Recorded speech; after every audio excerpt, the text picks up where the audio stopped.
Hi friends, അസ്സലാമു അലൈക്കും. അപ്പൊ ഇന്ന് ഞാൻ ഗോതമ്പ് പൊടി വെച്ച് നല്ല മൊരിഞ്ഞ ദോശയാണ് ഉണ്ടാക്കി കാണിക്കുന്നത്. നമുക്കിത് എങ്ങനെ ഉണ്ടാക്കാനൊക്കെ നോക്കാം.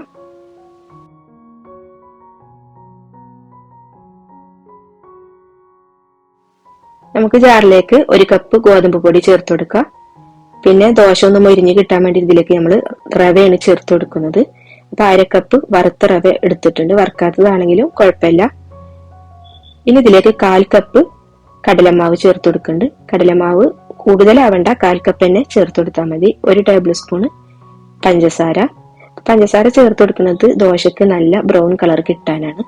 ഇതൊന്ന് അടിച്ചെടുത്തിട്ട് കൊണ്ടുവന്നിട്ടുണ്ട്. എല്ലാം കൂടി ഒന്ന് മിക്സ് ആവാൻ വേണ്ടിയാണ്.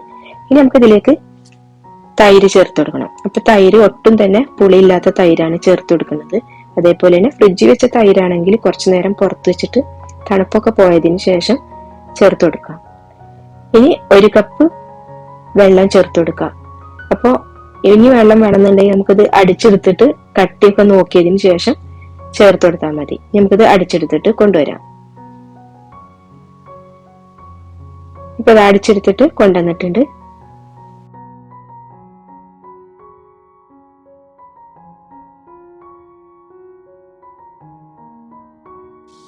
ഇനി നമുക്ക് ജാറിലേക്ക് കുറച്ചുകൂടെ വെള്ളം ഒഴിച്ചിട്ട് അതുകൂടെ ഇതിലേക്ക് ഒഴിച്ചു കൊടുക്കുന്നുണ്ട്. ഇനി ഇതൊന്ന് കലക്കി കൊടുക്കുക. എന്നിട്ട് നമുക്ക് കട്ടിയൊക്കെ നോക്കിയിട്ട് കട്ടി കൂടുതലാണെങ്കിൽ കുറച്ച് വെള്ളം കൂടി ഒഴിച്ചു കൊടുക്കുക.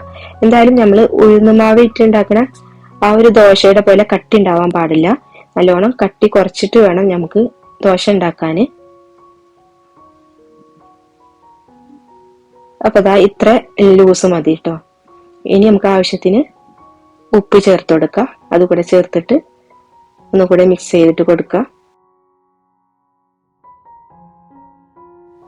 അപ്പൊ നമ്മുടെ മാവ് ഇവിടെ റെഡി ആയിട്ടുണ്ട്. ഇനി ഇതൊരു 10 മിനിറ്റ് നേരം റെസ്റ്റ് ചെയ്യാൻ വേണ്ടിയിട്ട് മാറ്റി വെക്കാം. മാവ് റെസ്റ്റ് ചെയ്യുന്ന ടൈം കൊണ്ട് നമുക്ക് ഇതിലേക്കുള്ള ചട്നി ഉണ്ടാക്കിയിട്ട് എടുക്കാം. അപ്പൊ അതാ ചീനച്ചട്ടി വെച്ചിട്ടുണ്ട്. അതിലേക്ക് വെളിച്ചെണ്ണ ഒഴിച്ചു കൊടുത്തിട്ടുണ്ട്.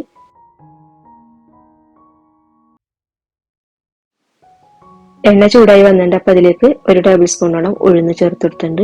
പിന്നെ 1/4 കപ്പ് ചെറിയുള്ളി ചേർത്ത് കൊടുത്തിട്ടുണ്ട്. ചെറിയുള്ളി തന്നെ മതിയെങ്കിൽ നിങ്ങൾ കുറച്ചുകൂടെ കൂടുതൽ എടുത്താൽ മതി. ഞാൻ ഇതിലേക്ക് ഒരു സവാള കൂടി എടുക്കുന്നുണ്ട്. ഇത് നന്നായിട്ടൊന്ന് വഴന്ന് വരട്ടെ.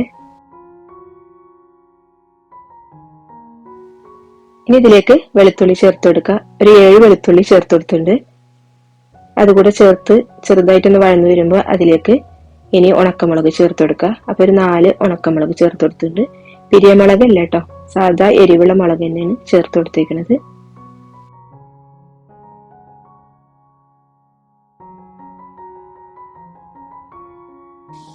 ഇനി ഇതിലേക്ക് പൊട്ടുകടലയാണ് ചേർത്ത് കൊടുക്കുന്നത്. അപ്പൊ ഇതുപോലത്തെ കുഞ്ഞി തവിക്ക് 2 തവി ചേർത്ത് കൊടുത്തിട്ടുണ്ട്. അതുകൂടെ ചേർത്തിട്ടൊന്ന് ഫ്രൈ ആക്കിയിട്ട് എടുക്കുക.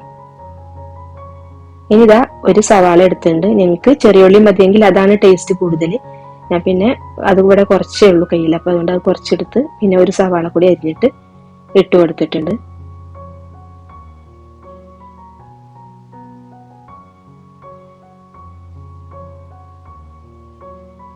സവാള ഒക്കെ വഴന്ന് വന്നിട്ടുണ്ട്. ഇനി ഇതിലേക്ക് 2 തക്കാളി ചേർത്ത് കൊടുക്കുക. അതുകൂടെ കട്ട് ചെയ്തിട്ട് ചേർത്ത് കൊടുക്കുക.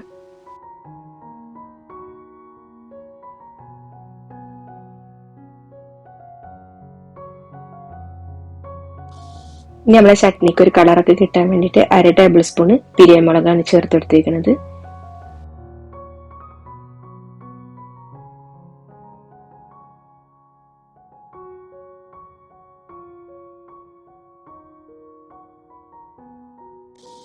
ഇനി ആവശ്യത്തിനുള്ള ഉപ്പ് കൂടെ ചേർത്ത് കൊടുക്കുക.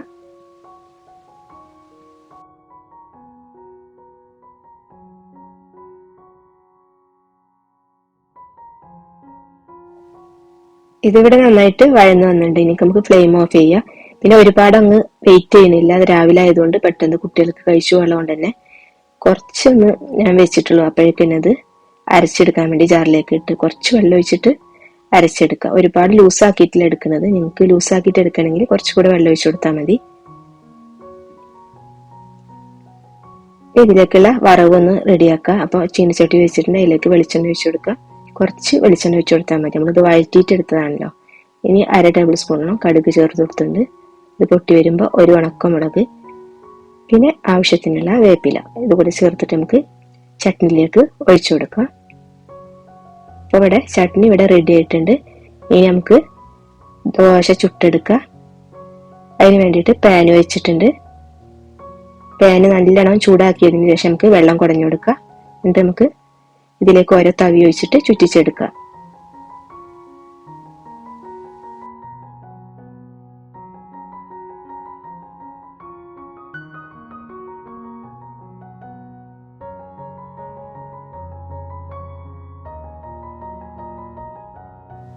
ദോശ വെന്ത് വരുന്ന ടൈമിൽ നമുക്ക് മീതെ കുറച്ച് നെയ്യൊന്ന് തടവി കൊടുക്കുക, എല്ലാ ഭാഗത്തേക്കും ആകുന്ന രീതിയിൽ. അപ്പോൾ ദോശ പെട്ടെന്ന് തന്നെ മൊരിഞ്ഞു വരും.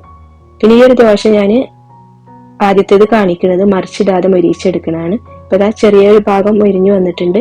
അങ്ങനെ എല്ലാ ഭാഗവും കുറേശ്ശെ ഇങ്ങനെ മൊരിഞ്ഞു വരണം. കുറച്ച് ടൈം എടുത്തിട്ട് വേണം ഈ ദോശ ചുട്ടെടുക്കാൻ. അപ്പോൾ അതാ നല്ല ക്രിസ്പി ആയിട്ടുള്ള ദോശ ഒരെണ്ണം ഇവിടെ റെഡി ആയിട്ടുണ്ട്. ഇനി നമുക്ക് അടുത്തതും ഇതുപോലെ തന്നെ ചുട്ടെടുക്കാം. പിന്നെ ഈ ഒരു ക്രിസ്പി ദോശ ഉണ്ടാക്കുമ്പോൾ നമ്മൾ ഓരോരുത്തരും കഴിക്കണതിനനുസരിച്ച് ഇങ്ങനെ ചുട്ടിട്ട് പ്ലേറ്റിൽ ഇങ്ങനെ കൊണ്ടിട്ടെടുക്കുമ്പോൾ അതാണ് ടേസ്റ്റ്. കുറച്ച് നേരമൊക്കെ ഒരു 10 മിനിറ്റ് കഴിഞ്ഞാലൊക്കെ ഇത് തളർന്നു പോകും കേട്ടോ. മൊരിഞ്ഞിട്ട് കിട്ടണമെങ്കിൽ ആ ഉണ്ടാക്കിയ ഉടനെ തന്നെ കഴിക്കണം. ഈ ഒരു ദോശ ഞാൻ മറിച്ചിട്ടിട്ട് മൊരിച്ചെടുത്തിട്ടാണ് കാണിച്ചു തരുന്നത്. 2 രീതിയിലും ചെയ്തെടുക്കാം. പക്ഷെ കുറച്ചുകൂടെ നല്ലത് മറിച്ചിടാതെ ഉണ്ടാക്കുന്നതാണെന്ന് എനിക്ക് തോന്നിയിട്ടുള്ളത്. അത് ആയി വന്നിട്ട് നമുക്കിതൊന്ന് മറിച്ചിട്ട് കൊടുക്കാം. ഇങ്ങനെ ചെയ്താൽ നല്ല ക്രിസ്പി ദോശ കിട്ടും. മറ്റേതാകുമ്പോൾ കുറച്ച് ടൈം എടുക്കുന്നുള്ളൂ, ഒരു സൈഡ് മാത്രം ആക്കിയിട്ട് എടുക്കുമ്പോൾ. അതാ റെഡി ആയിട്ട് വന്നിട്ടുണ്ട്. ഇനി ബാക്കിയുള്ളതും ഇതുപോലെ തന്നെ ചുട്ടെടുക്കുക. അപ്പോൾ ഇതുവരെ ചെയ്യാത്തവരുണ്ടെങ്കിൽ ഇതുപോലെ ഒന്ന് ചെയ്ത് നോക്കുക. ഇൻഷാ അല്ലാഹ് ഇനി നെക്സ്റ്റ് വീഡിയോയിൽ കാണാം.